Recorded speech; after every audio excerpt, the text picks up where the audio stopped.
who would get Chapter 21 contract. We're saying now that we have a lot of other people on the Chapter 21 contract. We want to keep them there and not have to label everybody, just say it's our discretion.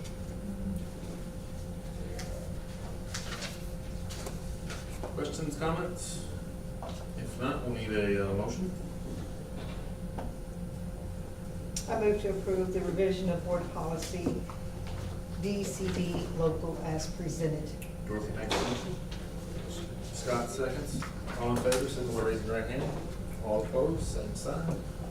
Motion carries. Letter B, discussion and possible action regarding the approval of rescission to board policy DCE local. So in the opposite, a non-Chapter 21 contract, a person does not have property value in the district and can leave with a 2 weeks notice. And we had named one job that we had to offer a non-Chapter 21 contract.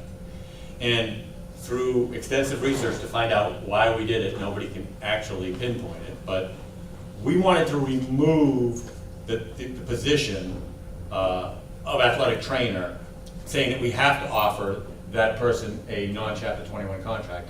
And somebody who is as valuable to us as Lexi is, we want to be able to give her the property value as well as the security of a Chapter 21 contract. So all we're doing in this is we're keeping the policy as is, but we're striking through naming a position that we have to do this to. It was kind of like the opposite of what we just did. Questions, comments? If not, we'll need a motion. I'll move to approve board policy DC local as presented. Scott moves. Ryan seconds. All in favor, signal by raising your right hand. All opposed, same sign. Motion carries. Brings us to letter D, discussion and possible action regarding the approval of a resolution regarding, I missed that, never mind, I'm sorry. Letter C, I apologize. Sorry. Discussion and possible action regarding the approval of the selection of E-rate vendors for the funding year 2021, category 1 and 2.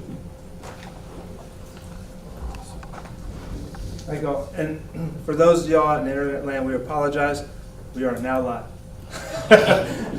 You know, when you live stream and not everything goes as planned. So as Scott alluded to earlier, what we were asking for is for the 20%, the 20% of the current years, which will be installed, you know, right post approval in the realm from, it could be as early as tomorrow all the way to about July in that range, but just that 20% of $171,087.96, that is in our category 2 services for 2021, and we have chosen Bamboo EdTech as our vendor to install that. This is going to upgrade all the Wi-Fi access points that we have not upgraded thus far, and it will also connect all of our switches, if they're on satellite areas, with fiber so that they're all the same speed essentially. And of course you hear drills going on right now, so this was phase 2 from this past year going on right now. We also for our category 1 services is our internet coming into the building. And the category 1 services will be for 2021 to 2024 for 3 years. We've chosen MediaLink Telecom for 2 gigabits of internet service. This is double our current bandwidth. And so all that total together with with our category 1 aside, category 2, the FCC and USAC, the entity that deems these funds available, we're estimated to receive $281,000 over the 5-year span. It's common practice to spend the bulk of your money up front, and then kind of mop up later on. So we're not out of line with what we'll still have roughly $100,000 to continue using in the next 4 years after this. Are there any questions about? And this is for all the campuses? Yes. They did a change this in this 5-year period. Used to, they made you say this amount of money is going to this campus and this campus and this, but they realized that sometimes your bigger campuses, they get the bulk of the district, the money, and some of the other campuses needed it, and so now it's district, and you disperse it how you need to in your district. Best fit. So so what Scott was talking about earlier, that's the $35,000 portion of our 107% of our 171,000 for this current year. So if there's no further questions, the administration recommends approval of the Category 2 services contract with Bamboo EdTech for the district's portion of $35,000. Yeah, no question, any motion?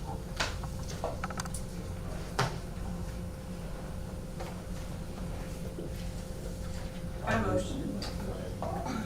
motion to approve the selection of EdTech for $35,000. Michelle, move please. You second?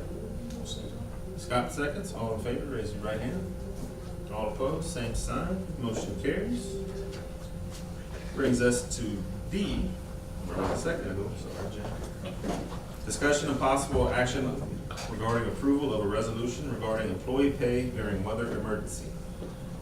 One of the things that happened during the weather emergency is that students were going to apply for a waiver because students actually go to school by minutes, but employees of the district work by days.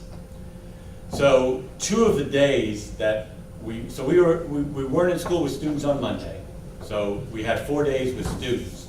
Tuesday, they did it online, but then we realized at that point that a lot of people didn't have power. So we thought it was better on Wednesday, Thursday, and Friday to cancel school because people didn't have access. So we're going to apply for a waiver, and Miller's going to present it later, that we will go to TEA, and TEA will grant us credit for that. But we can't do that with employees because they're not on an hourly basis, they're on a daily basis. So there are 2 resolutions, one for hourly employees who are ready and willing to work, but we weren't open, and for our teachers. And what we're asking in these resolutions, and they follow this, is that we cover it for our teachers. We're resolving that they were ready to work and willing to work, or weren't able to because of weather, and that we would compensate them for those days. This is pretty much what everybody around the state's doing as well. Correct. So, Has there been any money sent for relief? Not yet. Not yet. I don't. Scott? Because Colorado County was on the map, right, for the disaster? Yes, but we haven't seen it. So I can tell you that we had to fill out a thing for TEA. We had one pipe that burst outside, but no damage inside. And there are schools that aren't in session yet because of frozen pipes and water damage. So what the money that's coming across, they're trying to go to those districts to fix as soon as they can. Before that, they would contribute to teachers, etc.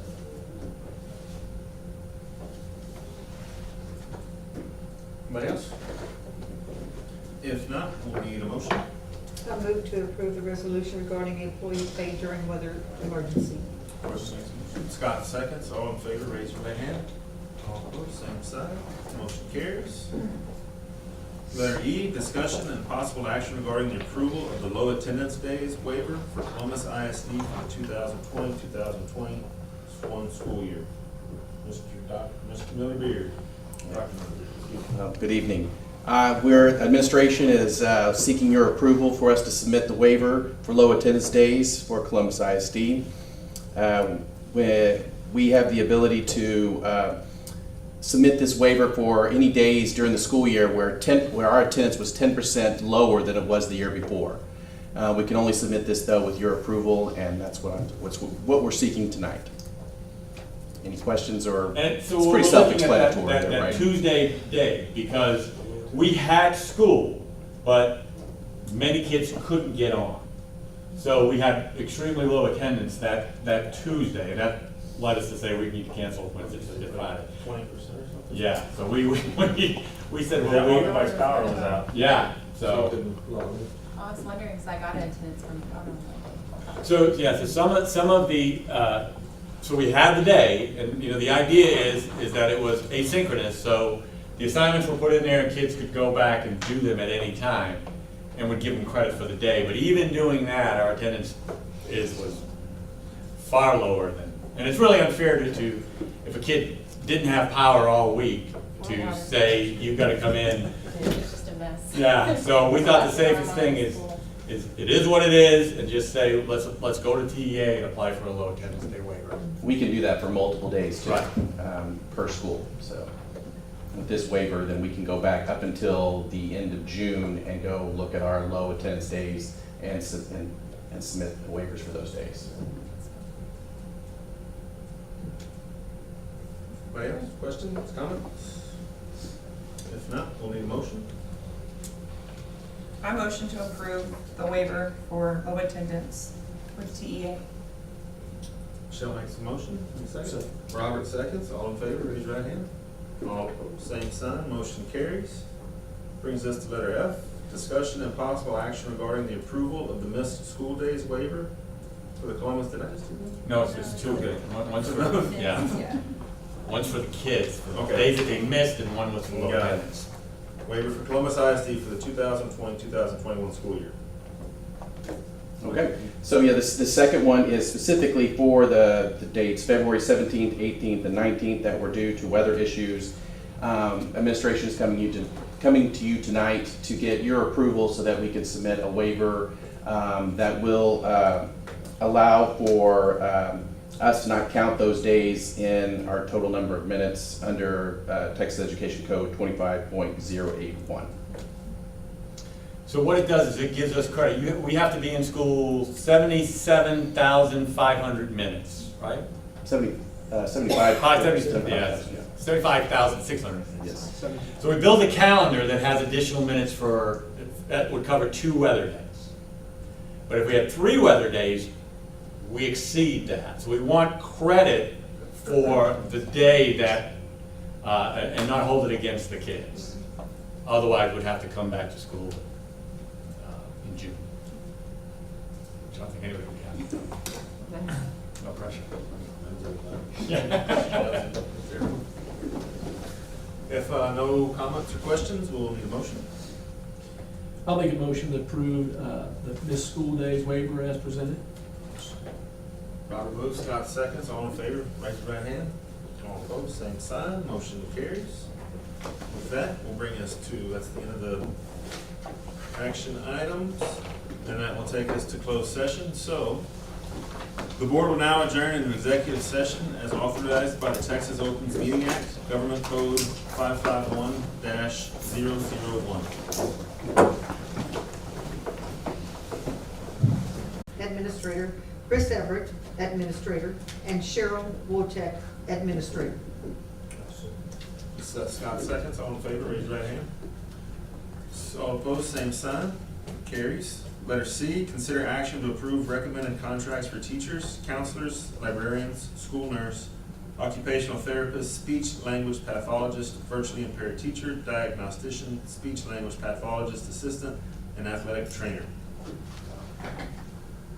I move to approve the recommended contracts for the 2021-2022 school year to teachers, counselors, librarians, school nurse, occupational therapist, speech language pathologist, visually impaired teacher, diagnosticians, speech language pathologist, assistant, and athletic trainer as presented. June seconds, I see you. All in favor, raise your right hand. All opposed, same side. With no further business, the meeting is adjourned.